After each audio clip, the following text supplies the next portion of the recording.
হরে কৃষ্ণ হরে কৃষ্ণ। কেমন আছেন সবাই? আশা করি সবাই ভালো আছেন, ভালো থাকুন, সুস্থ থাকুন। আমি আজকে আপনাদের কাছে বলবো অষ্টবক্র গীতা ব্যাখ্যা 3 পার্ট 33। আমি অষ্টবক্র গীতার ফার্স্ট অধ্যায়, দ্বিতীয় অধ্যায়, তৃতীয় অধ্যায় দিয়ে গেছি, শেষ হয়ে গেছে। এখন তার ব্যাখ্যাগুলি দিয়ে যাচ্ছি। তার পার্ট 33 চলছে। এই ব্যাখ্যাগুলি খুবই মূল্যবান। যারা শুনছেন কন্টিনিউ, তারা খুব মন দিয়ে শুনবেন।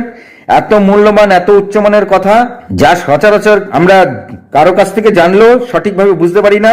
আমি অত্যাধিক সরল সহজ বাংলা ভাষায় আপনাদেরকে বলে যাচ্ছি। আদৌ এইভাবে কেউ বলেছে কিনা আমি জানি না। আমি যেভাবে বলছি খুব সহজভাবে শুনলে পরে বুঝে যাবেন যে আসলে এই অষ্টবক্র গীতার ব্যাখ্যাটা কি আছে। একদম সহজ সরল বাংলায় আমি বলছি। চলুন শুরু করি। যখন অষ্টবক্র আর রাজা জনকের মধ্যে যে বিশেষ কথা শুরু হয়েছিল, তার ব্যাখ্যা 3 নম্বর। এখানে কথা হলো মুক্তির স্বরূপ কি। আমরা যখন লাস্ট মুক্তিতে গিয়ে শেষ করলাম, এবার মুক্তি আর আমি দুজনেই যখন মুক্তি চাইবো তখনই মুক্তি হবে। তা এখন আমার জানা দরকার এই মুক্তি দেখতে কেমন, তার গন্ধ কেমন, আকার কেমন, সেগুলো তো আমাদের জানতে হবে। তবেই না আমরা মুক্তিকে খুঁজে পাবো এবং তারপরে আমরা মুক্তি নেব। মুক্তিকে লাভ করতে গেলে মুক্তিকে তো আমাদের সম্পূর্ণভাবে জানতে হবে। তা এখন কথা হচ্ছে মুক্তির স্বরূপ কি, কি এই মুক্তি। তাহলে প্রথমে মুক্তিকে জানতে হবে। আর এই জন্যই রাজা জনক এই প্রশ্ন করেছিলেন, কথম জ্ঞানম অবকনতি, কথম মুক্তি ভবিষ্যতি, বৈরাগ্যম চ কথম প্রাপ্তম এদ্যৎপুহি মম প্রহ।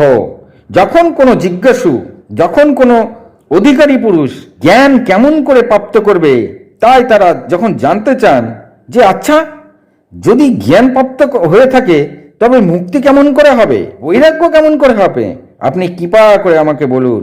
মুক্তি অর্থাৎ ছাড়া পাওয়া। যদি মুক্তি নিজেই কোনো পদার্থ বা বস্তুকে কিংবা হ্যাঁ যে শব্দ আমরা হ্যাঁ করে থাকি, হ্যাঁকে বা ভয়কে, আমাদের মনে অনেক সময় ব্যাপারে ভয় উৎপন্ন হয়, ভয়কে অথবা তোমাকে তুমি ধরে রাখো, কিংবা এটা আমার সেটা আমার, এই আমারকে যদি কোনো না কোনো ভাব দ্বারা বেঁধেই রাখো নিজের মধ্যে, তবে ওই একই দশা হয়ে যাবে। যেমন হাতে ঘড়িকে বেঁধে রাখা হয়, যেমন না ছাড়ার জন্য ঘড়িকে হাতে বেঁধে রাখা হয়, যেমন ছাড়তে চাও না কিন্তু দিন রাত মুক্তি মুক্তি করে নানাভাবে চেষ্টা করে যাচ্ছ। আর এজন্যই মুক্তি কি, এই মুক্তিকে জানার প্রয়োজন আছে, নাকি এই মুক্তিকে জানার কোনো দরকার নাই। এই চেষ্টা তখনই সফল হবে যখন সম্বন্ধ ত্যাগরূপী বৈরাগ্য আমাদের হৃদয়ে এসে পড়ে। আর এই সব আজকাল আধ্যাত্মিক উপদেশের নামে বাজারে নানা ব্যবসা অলরেডি চালু হয়ে গেছে। মানে এইসব ব্যাপারে নানা রকম উপদেশের জন্য অনেক ব্যবসা চালু হয়ে গেছে। তারা বলে আসো আর আমার শিষ্যত্ব গ্রহণ করো, আমি হলাম শ্রেষ্ঠ গুরু। এই যে যত সব ঢং চলছে, এগুলির সঙ্গে মূল ব্যাপার অনেক দূরে। এগুলি পুরো ব্যাপারটাই একটা আলাদা ব্যাপার। মানে যে গুরু শিষ্যর যে খেলা চলছে, এটা টোটালি একটা আলাদা ব্যাপার। আর মোক্ষ মুক্তি এগুলো টোটালটাই একটা আলাদা ব্যাপার। আর মুমুক্ষ অন্য কথা বলে, আর মুমুক্ষ এদের থেকে অনেক আলাদা। জিজ্ঞাস্য এদের থেকে আবার অনেক অনেক আলাদা। জিজ্ঞাসু নিজের ভেতরে নিজেকে নিজে জানার তীব্র লালসা উৎপন্ন করে থাকেন, অনেকটা ভিখারীদের মতন। নিজেকে নিজে জানার জন্য তারা সদা সর্বদা তৃষ্ণার্ত হয়ে থাকেন। আর ঝান্ডা বেঁধে অন্যদের দেখানোর জন্য মুক্তি চাওয়া যায় না। অর্থাৎ যারা শুধু দেখাতে চান আমি মুক্তির জন্য এটা করছি আর সেটা করছি, আরো 10 জনকে মুক্তির জন্য নানা উপদেশ দিচ্ছি, ঝান্ডা নিয়ে প্রচার করতে নেমে পড়েছি, এটা তো মুক্তি পাওয়া যায় না। খুব মন দিয়ে শুনবেন সনাতনী ভাই বোনেরা, খুবই ইম্পর্টেন্ট এখানে একটা কথা আমি কিন্তু বলে গেলাম। মুক্তিকে কখনো দেখানো যায় না, মুক্তিকে কখনো করানো যায় না। মুক্তিকে নিজের সঙ্গে নিজের যুদ্ধ করে মুক্তিকে হাসিল করে নিতে হয়। মানে নিজের সঙ্গে নিজে সব সময় ফাইট করতে হবে। এক করতে করতে করতে করতে নিজের মনের সঙ্গে সব মন্থন, অনবরত মন্থন করে যেতে হবে। সেগুলো ঝান্ডা দিয়ে বা লোক প্রচার করে মাইকে বলে নিজের মুক্তি এইভাবে পাওয়া যায় না। মানে মুক্তিকে খুঁজতে বেরিয়েছো নাকি? মুক্তি নিজের মধ্যেই আছে এবং তাকে খুঁজে বের করতে হবে এবং সেই মুক্তির স্বরূপকে জেনে তারপরে তার কাছ থেকে মুক্তি চাইতে হবে। মুক্তি ও আমি দুজনকেই সমানভাবে মুক্তি চাইতে হবে। তবে গিয়েই মুক্তিটা আসবে। মুক্তি ওইভাবে পাওয়া যায় না, নিজের সঙ্গে নিজে যুদ্ধ করে তবে মুক্তিকে পাওয়া যায়। এটা যার যার নিজের ব্যক্তিগতভাবে তাকে মুক্তি পেতে হবে, কেউ তাকে মুক্তি পাইয়ে দিতে পারে না, বা এসবে মুক্তি পাওয়া যায় না এসব করে। এগুলি সবই ঢং। এবার প্রশ্ন হলো, ঢং কেন বলা হলো? কারণ মুক্তিকে চেয়ে পাওয়া যায় না। আর ঠিক এইভাবে রাজা জনকেরও জিজ্ঞাসারও আরম্ভ হয়েছিল, মুক্তি কেমন করে হবে, বৈরাগ্য কেমন করে পাওয়া যাবে, যদি কৃপা করে আপনি আমাকে জানান।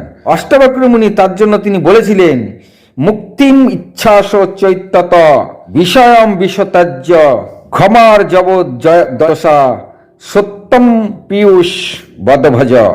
হে আমার প্রিয় ভক্ত, তাতের অর্থ কি? তাতের অর্থ হলো যে বংশকে চালিয়ে নিয়ে যায়। তবে যদি পিতাকে তৎ বলা হয়, আর কাকাকেই বা তৎ বলো, আর ভাইকেই বা তৎ বলো, বা যদি তোমার ইচ্ছা হয় পুত্রকেও তৎ বলো। যেমন অনেকে বলে তুমি তো এই বংশকে আর আগে নিয়ে যাবে, ঠিক তেমনি জ্ঞানের বংশকে যিনি আগে নিয়ে চলেন তাকেই তৎ বলা হয়। হরে কৃষ্ণ, খুব মন দিয়ে শুনবেন। মানে জ্ঞানের কাউকে তো চালিয়ে নিয়ে যেতে হবে, যে যার বংশ চালিয়ে নিয়ে যাচ্ছে তা জ্ঞানের বংশকে তো কাউকে চালিয়ে নিয়ে যেতে হবে, যে জ্ঞানের বংশকে চালিয়ে নিয়ে যাওয়া হয় তাকে তৎ বলা হয়।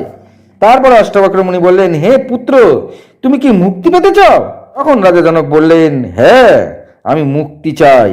তখন অষ্টাবক্র মুনি বললেন, তবে শোনো, চলুন শুরু করি। প্রথম কথা হলো এটাই যে যে কোনো বস্তু বা পদার্থ তোমাকে বেঁধে রাখেনি। তাহলে অষ্টাবক্র মুনি কি দিয়ে শুরু করলেন? যে কোনো বস্তু বা কোনো পদার্থই কিন্তু তোমাকে বেঁধে রাখেনি, তুমি নিজে নিজেই কিছু কিছু বস্তুর সঙ্গে নিজেকে বেঁধে রেখেছো। তো এমন কথা হলো, তুমি নিজে কোন কোন বস্তুকে নিজের সঙ্গে বেঁধে রেখেছো? বিষয়ান বিশ্বত্যাজ্য। সংস্কৃত ভাষায় বিষয় শব্দের অর্থ হলো বন্ধনের হেতু বা সম্বন্ধযুক্ত। বিষ অন্তে জানাও এভি ইতি বিষয়ঃ নির্বিষ বিচ্ছিন্নবন্তি জানানিতি বিষয়ঃ। সিংহ বন্ধনের ধাতু থেকে বি ও উব যে স্বর্গ যুক্ত হয়ে বিষয় শব্দ সৃষ্টি হয়েছে তা হলো এই বিষয়। বিষয় মানে এই সংসারের খুঁটিনাটি বস্তু, স্ত্রী, পুত্র, ধন, শব্দ, স্বর্গ, রূপ, রস, গন্ধ, এগুলি কোনোটাই আমার নিজস্ব নয়। এগুলি সবই বাহিরের বস্তু, মানে আমার নিজস্ব নয়, মানে আমার শরীরিক কোনো বস্তু নয়, এগুলো সব বাইরের বস্তু। আর এগুলোকেই এক কথায় বিষয় বলা হয়। তারপর অষ্টাবক্র কি বললেন? এই যে মহারাজ, লোক 5 টাকা 10 টাকা দান করেন, আর সেই দান করার পরে তিনি চান যেন তার মুক্তির খিতাব তিনি পেয়ে যান। তাহলে 5 টাকা 10 টাকা দানের সঙ্গে এর কোনো কি সম্বন্ধ আছে? হরে কৃষ্ণ। মানে আমরা মন্দিরে বা অনেক জায়গায় অনেক ব্যাপারে অনেক কিছু আমরা দান করে থাকি, তাই সেই দানের সঙ্গে মুক্তির কোনো সম্বন্ধ নাই। আমি প্রথমে বললাম মুক্তির সম্বন্ধ কিন্তু এসবের সঙ্গে নাই। ঝান্ডা ধরে মুক্তিকে পাইয়ে দেওয়া যায় না। মুক্তি কেউ গুরুও দিতে পারে না, শিষ্য দিতে পারে না। মুক্তি হচ্ছে নিজের সঙ্গে নিজে যুদ্ধ করে মুক্তিকে আদায় করে নিতে হয়, আর তার একমাত্র ত্যাগের মাধ্যমেই পাওয়া যায়। ত্যাগ করতে করতে ত্যাগকেও ত্যাগ করে দিতে হবে, এবং আমার মধ্যে যে মুক্তি আছে সেই মুক্তিকেও মুক্তি দিয়ে দিতে হবে, তারপরেই মুক্তি আসবে। খুব মন দিয়ে শুনবেন সনাতনী ভাই বোনেরা। টাকা পয়সা দান ধ্যান করে মুক্তি পাওয়া যায় না। বিষয়ান বিষ ত্যাজ্য। যেমন বিষ সেবন করলে বা বিষ পান করলে ওই মানুষের শরীর মরে যায়, মানে বিষ পান করলে মানুষের শরীরটা মরে যায়। ঠিক একইভাবে বিষয়কে সেবন করলে, বিষয়কে প্রেম করলে মানুষ এক বন্ধনে বেঁধে থাকে। আর এমন নয় সে 5 লাখ টাকা আসন নিচে চেপে রেখে বললেন, মানে মানুষ তো বন্ধনে বেঁধে আছে, এবার তিনি 5 লাখ টাকা নিজের সিটের তলায় চেপে রেখে বলেন যে আমি তো কেবল একটি বস্তু খাই, আমি তো মাত্র 2টি জিনিসই খাই। আমার আবার কখনো বলেন যে আমি তো পুরনো কাপড় পরে থাকি। মানে আমি এখানে ভাঙাচ্ছি না, মানে অনেকে টাকা পয়সা চেপে রাখছেন নিজের কাছে, আর এদিকে বলছেন আমি পুরনো জামা কাপড় পরে থাকি, আমি ভগবানের এই করছি, আমি ভগবানের সেই করছি, আমি সবকিছু মেনে চলছি, আমি সেমন খাইও না, আমি অল্পহারি, আমি অমুক বড় বড় এই, আমি সমুক বড় সেই। এদিকে কিন্তু সিটের তলায় 5 লক্ষ টাকা তার চাপা রয়ে গেছে। আমি কাপড় চোপড় পরি না। তবে এমন মহারাজ তো নিজেই লাখ লাখ চেপে বসে আছেন, মানে এইভাবে বলে যাচ্ছেন, আবার লাখ লাখ টাকা চেপে বসে আছেন, আবার তার অনেক শত্রুও আছে, তারা অনেক কিছু শত্রু মোকাবেলা করার জন্য নিয়ে রেখেছেন হাতের কাছে। আর শত্রু কেন আছে? কারণ কি, তার কাছে অনেক টাকা আছে, আর এই টাকা যেন কেউ তার কাছ থেকে ছিনিয়ে নিতে না পারে, তার জন্য তার অনেক শত্রু বাড়তেই থাকে। কাজ আছে ভেবে তার নিজের কাছে রেখেছে। এখন যে জিজ্ঞাসা হয় টাকা পয়সা তুমি এত কাজ রেখেছো কেন, তুমি তো মুক্তির পথে চলেছো, তখন তিনি বলেন কাজ আছে তাই আমার কাছে আমি রেখেছি। আবার সবার কাছে নিজে ভালো মানুষ হয়ে সেজে বসে আছেন, অর্থাৎ ভক্তরা সেজে বসে আছেন, ভক্তরা সেজে বসে আছেন আর বলছেন আমি মুক্তরাজ হয়ে বসে থাকেন, মানে তিনি মুক্তরাজ হয়ে বসে থাকেন, কিন্তু এদিকে ভক্তরাজ সেজে বসে আছেন। তাহলে বলি, এমন ভাবে কেউ মুক্তরাজ হতে পারে না, আর না ভক্তরাজ হওয়া যায়। এত যেমন বিষ সেবন করলে অনর্থ হয়ে যায়, ঠিক এই রকম ভাবে সংসারের নানা বিষয়ের ওপর সম্বন্ধ যুক্ত হয়ে থাকলেই অনর্থ হয়ে যায়। যখন তুমি নিজেই সম্বন্ধ বাড়াচ্ছ আর সম্বন্ধ বানানোর জন্য উদ্গ্রীব হয়ে রয়েছে, মানে সম্বন্ধ তোমার অনেক বানানো আছে, এরপরেও তুমি নানা সম্বন্ধ তৈরি করার জন্য উদ্গ্রীব হয়ে আছো। সম্বন্ধ বলতে এখানে কিন্তু খালি আত্মীয় স্বজন লোকজন নয়, যাত্রার সঙ্গে সম্বন্ধ হতে পারে, ঘর বানানো, জমি জায়গা, টাকা পয়সা, সমস্ত কিছু, যার যা যত কিছু তুমি মনের মধ্যে আরো এটা গাড়ি বাড়ি যা তুমি তোমার সঙ্গে যুক্ত করবে সেটাই সম্বন্ধ, আর এর জন্য তুমি সবসময় উদ্গ্রীব হয়ে থাকো। আর এই সব যা যা সম্বন্ধ আছে তার সঙ্গে সমস্ত সম্বন্ধ ছিন্ন করতে চাও না, মানে তুমি এদের সঙ্গে সম্বন্ধ ছিন্ন করতে চাইছো না, আর জ্ঞানের চর্চা করে যাচ্ছ যে মুক্তি চাই মুক্তি চাই। হরে কৃষ্ণ। তো প্রথম সত্য এটাই যে যথা অনর্থম করাত বত, যেমন অনর্থ হবার কারণে বিষকে ছেড়ে দেওয়া যায়, ঠিক এইভাবে এই বিষয় অনর্থকারী হবার থেকে প্রথমে একে ছেড়ে দাও, তারপরে যত খুশি বলো মুক্তির কথা। মানে আগে এই সব সম্বন্ধগুলি তুমি ছাড়ো, তারপরে মুক্তির কথা বলো। দেখো এই দেহে এটাও একটা বিষয়, আর এই মন এটাও একটা বিষয়। আমরা যে মন দিয়ে এত কিছু দেখি, কথা শুনি, কথা বলি, যা করি সব মনের থেকে সৃষ্ট হয়ে চলেছে। এইখানে অষ্টাবক্র বললেন এই মনও কিন্তু বিষয়, মনকেও একসময় ছেড়ে দিতে হবে। এই মন এটাও বিষয়, আর যা সাক্ষী ভাষ্য দৃশ্যমান হয়ে আছে তা শুধু দৃশ্য মাত্র। তার মানে মন যত কিছু দৃশ্যমান করে রেখেছে এগুলো কিন্তু একমাত্র খালি দৃশ্য হয়েই থাকে। এর থেকে নিস্তার পেতে একে পরিত্যাগ করো। যখন রাজা জনক বললেন গুরুদেব এটা তো বুঝলাম, ত্যাগ ত্যাগ আর ত্যাগ, এ কথা তো অনেক অনেক শুনলাম, কিন্তু এখন আর অন্য কিছু নেই যা গ্রহণ করা যায়।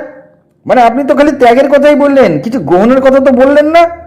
তখন অষ্টবক্র মুনি বললেন হ্যাঁ, গ্রহণ করার কথা তো আছে, তাও বলছি শোনো।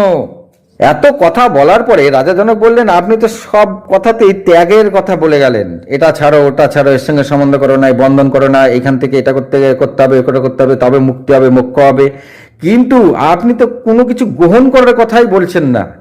তখন অষ্টবক্র মুনি বললেন নিশ্চয় আমি গ্রহণের কথাও বলবো, তবে শোনো এই পর্যন্তই আমি দিচ্ছি, পরবর্তী কথা কালকে রাত 8টার পরে আমি ব্যাখ্যা দিয়ে যাব। এটা অষ্টাবক্র গীতার আমি ব্যাখ্যা শুরু করেছি। ভালো লাগলে লাইক কমেন্ট শেয়ার করবেন। সনাতনী হিন্দুরা আপনারা, আমি চাই আপনারা জানুন আমাদের ধর্মের মূল কথা। আমরা অনেক সময় অনেক জায়গায় কথা বলতে গিয়ে খেয়ে হারিয়ে ফেলি। আমি চাই আপনারা সবসময় সব জায়গায় যখনই হিন্দু ধর্মের কথা উঠবে মাথা উঁচু করে বলুন। আর আমি যে সরলভাবে আপনাদেরকে বলছি, এত সরলভাবে হয়তো এখনো পর্যন্ত কেউ বলেছে কিনা আমার সন্দেহ আছে।